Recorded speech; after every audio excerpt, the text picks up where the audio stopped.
This is a brief summary of Chapter 6 on how to avoid accumulating risk in simple comparisons from the book Statistics Without Math. What this chapter mainly focuses on is Type 1 errors, Type 2 errors, the Bonferroni correction, and other statistical methods such as Anova to compare groups. To assess significance, scientists usually turn to p-values, which is a statistic that tells you how likely an extreme result is given the null hypothesis. And these p-values are utilized to either reject the null hypothesis or fail to reject it. Now, this doesn't mean that the result could never occur if the null hypothesis were true. So that brings me to the first example of type 1 error, which is rejecting the null hypothesis when it's actually true. Type 2 error is failing to reject the null hypothesis when it's actually false.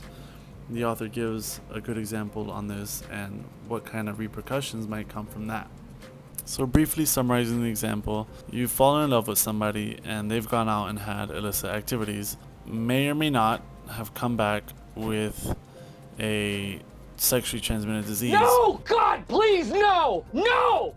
No! Now you decide to conduct appropriate tests and you've realized that the chances that this person has not contracted a dangerously sexually transmitted disease is 6%, and a probability of 0.06 is not sufficient to reject the null hypotheses, and they're not contagious. Now, even though this is a valid conclusion statistically, you don't want to run the risk of a type 1 or type 2 error, though a type 2 error in this case will be much more costly than a type 1 error, because you fail to reject the null hypothesis when the null hypothesis is actually false.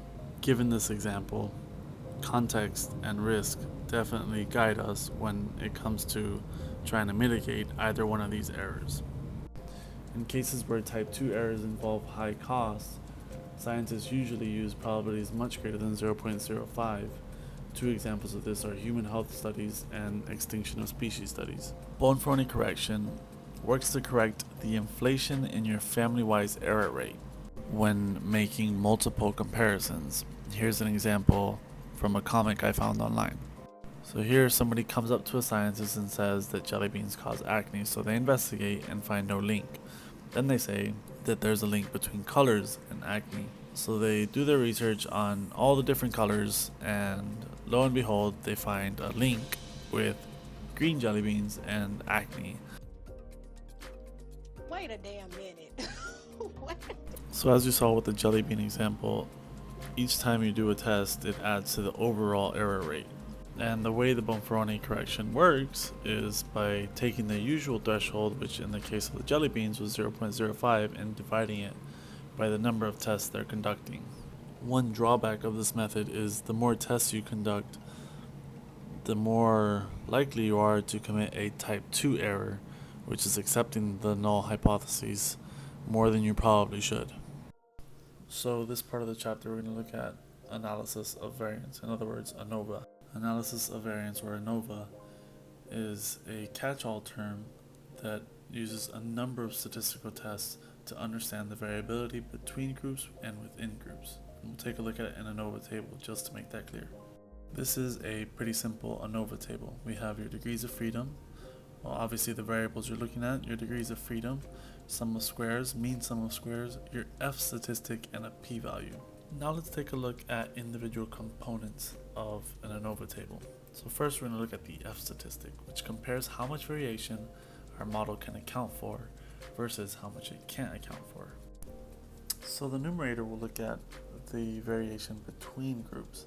It looks at the mean versus the overall mean, while the denominator looks at the variation within groups. So look at each of the points within each group compared to its mean.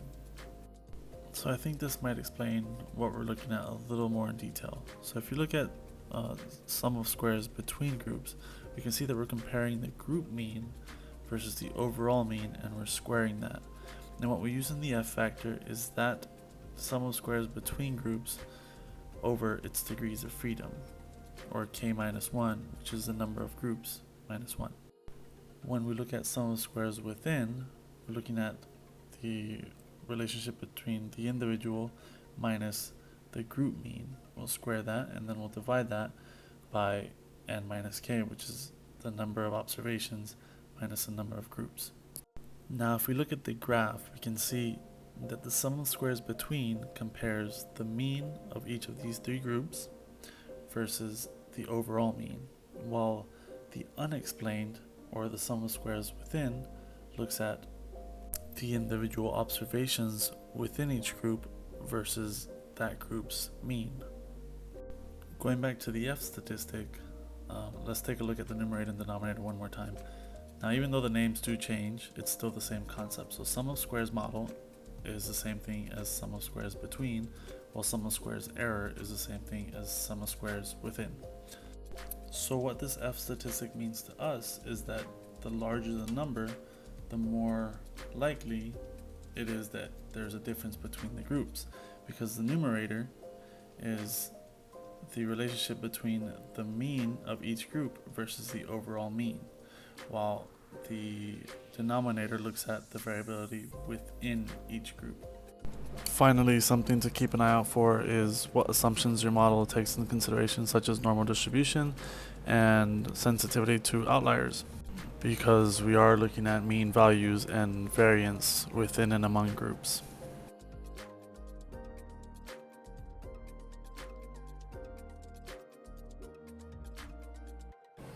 So aside from discussing how to avoid these errors, which is what we talk about in this chapter, it would be nice to look into these other videos of the ethical part of p-hacking, or how to use these errors in your favor.